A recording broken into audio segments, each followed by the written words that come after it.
everyone, it's Jazz. It's the West Ham Irons channel. It's a very, very early morning show.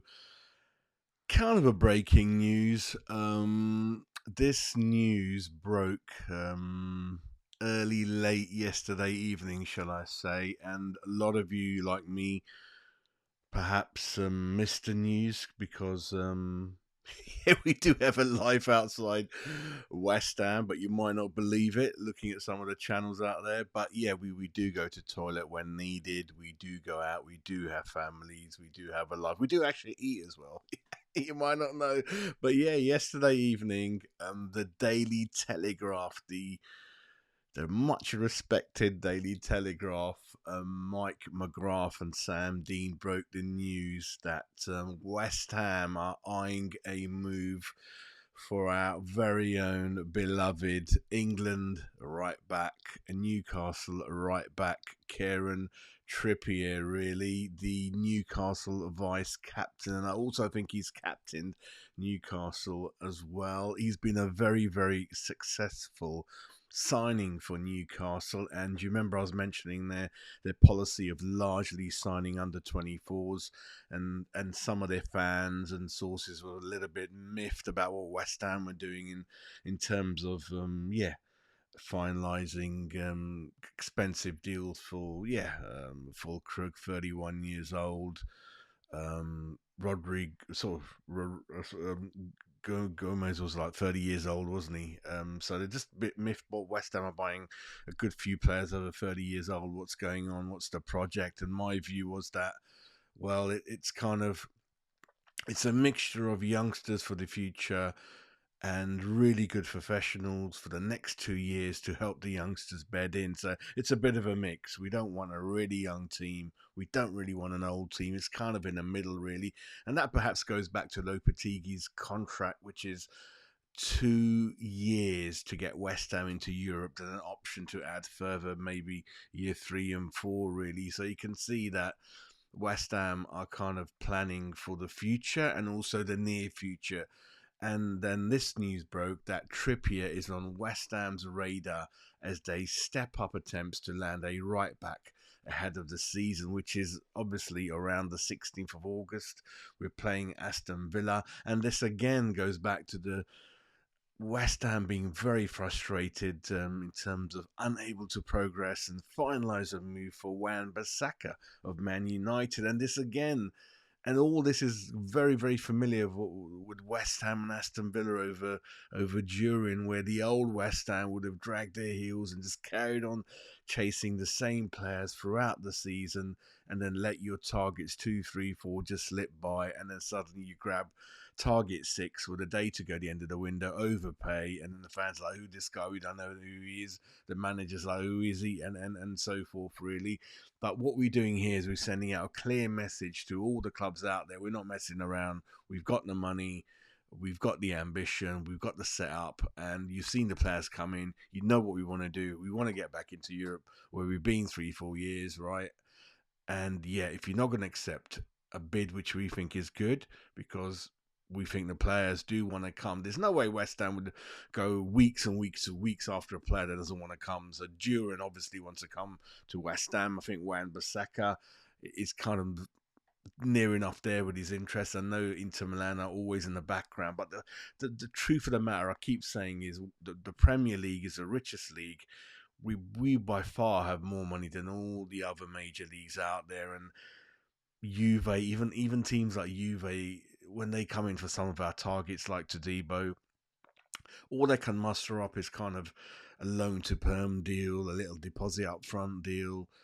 Um, West Ham have come in. Obviously, Todibo, I think Juve were looking at 22 million. West Ham came in, put 30 million on the table. This is the kind of thing we can do.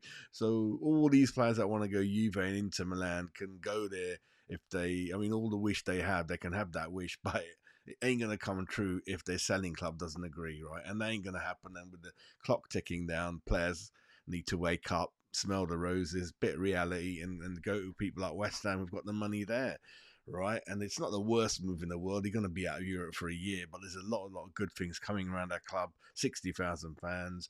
You know the score with West Ham. It's a good move for most people.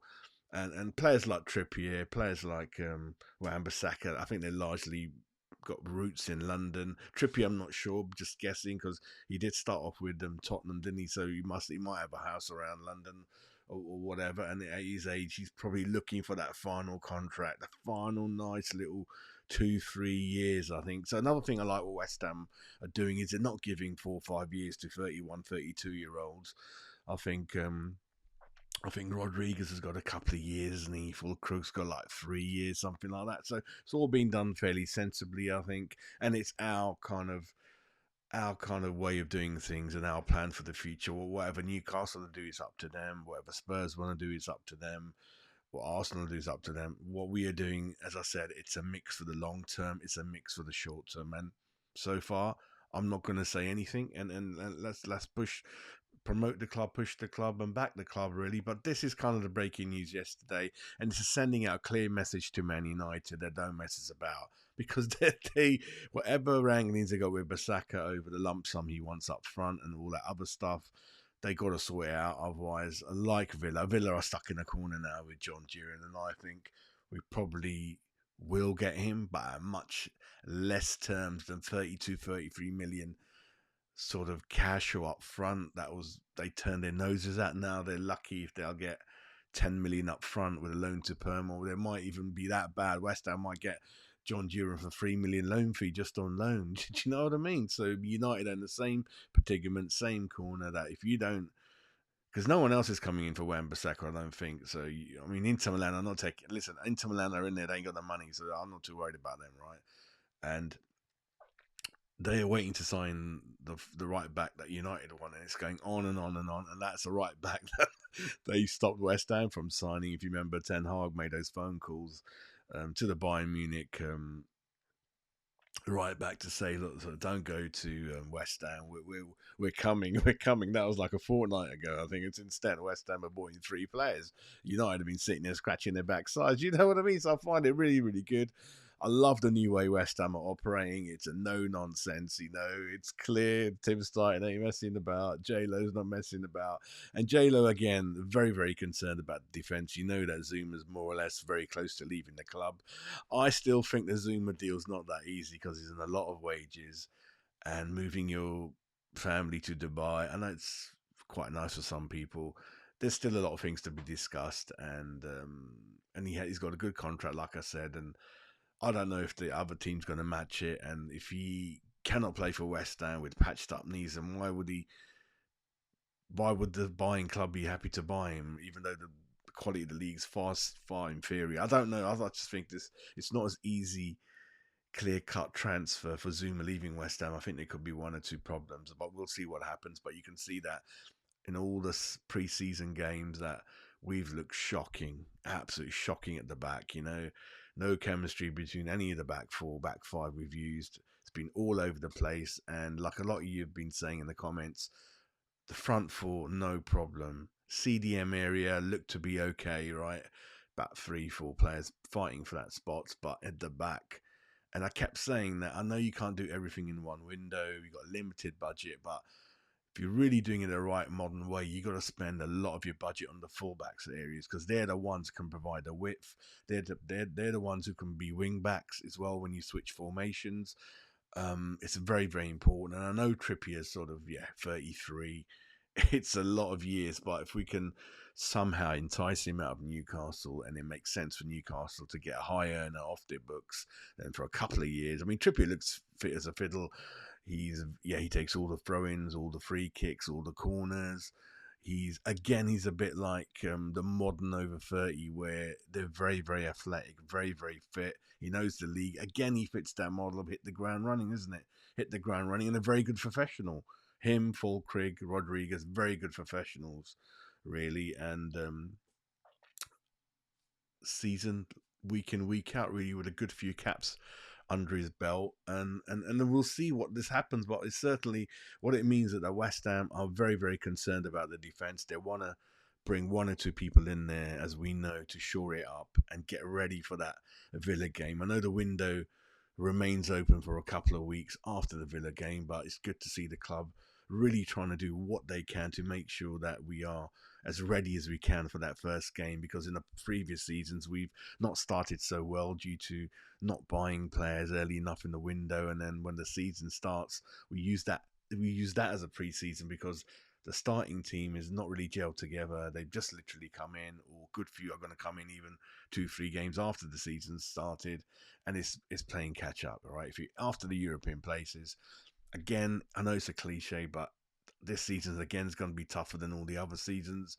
There's a lot more money flying about. Everyone's got a good team, Top 10 is going to be quite competitive, whether that's a top four, whether that's four positions, 5, 6, 7, 8, whatever. You look at Villa splashing out, Newcastle, and then even people like Brighton. They've all got money. Even Fulham, signing a couple of really, really big players. So West Ham have definitely started this transfer window very, very well. Don't want to be caught short, and really, really back the manager with everything they've got, really. So that's good to see. That's good to see. What's my view on Trippier before we close the show? I don't care about the financial package and what, because that's out of the fans' control. It's not our money. We're interested in the player. He's a good player, right? I don't know when he's 34, top of my head. Let me just have a quick look. It is bugging me. I love to look at the ages, really. I'm just going to have a look at transfer market. But for me, I think he's a good player. And if it is that 2 year kind of try to get into Europe, let's do everything we can to get into Europe in 2 years. It kind of makes sense. He's a big step up from Kafal. Don't get me wrong. Really, really good pedigree. So I'm kind of up for it, but it all depends on the deal, on the transfer fee, all those kind of things. Because listen, we do need help still. Centre back we need, perhaps another striker. That kind of thing. So we need to leave a little bit behind. Okay, so that's good. He actually not really. He's going to be 34 in September, so he's going to be 34 in next month. So 54 caps, 1 goal, place of birth Berry. Transfer market values Trippier at 10 million. Okay, so what would you do if we can get him for 5 to 10 million then? He's 34 for 2 years, 5 to 10 million. I'll leave it open out there for you. He's a good player, but let's see what the finance deal that can be done. Whether I think Newcastle would be prepared to listen because he doesn't fit their model. They've used him as much as they were going to use, and I think it's a clever link. It's a clever backup. So I would not really turn my nose at it, really. I wouldn't turn my nose at it. Let's keep our options out there. But like I said, we're being ever so sort of active, ever so sort of proactive. We're not just dilly-dallying with one target till the end. We're moving around. We got target 1, target 2, target 3, target 4. And if someone really good comes out, the woodworks like the Rodriguez deal, we quickly do it. So because that one came out of nowhere, I don't know if he was initially on that list. The wanted list, I doubt it, but we no messing about, and I love that. And even though it was quiet for 2 weeks, I kept saying, be patient, be kind of positive. We are doing things in the background. It's obvious to see, right? And a lot of the pieces have come together, and it's good to see that there's still a little bit of money left in the pot to do even more. So you can't blame the club for any. They're doing as much as they can, and let's see what happens with this link, with this story. And like I said, I will bring that tactics show to you very, very shortly. I've kind of nearly finalised it, really. So please bear with me. And yeah, let's just keep going. And like I said, yeah, we're heading towards 3,000 subs. So keep subscribing, keep sharing. And I'll be back very, very soon with another show. So take care, everyone.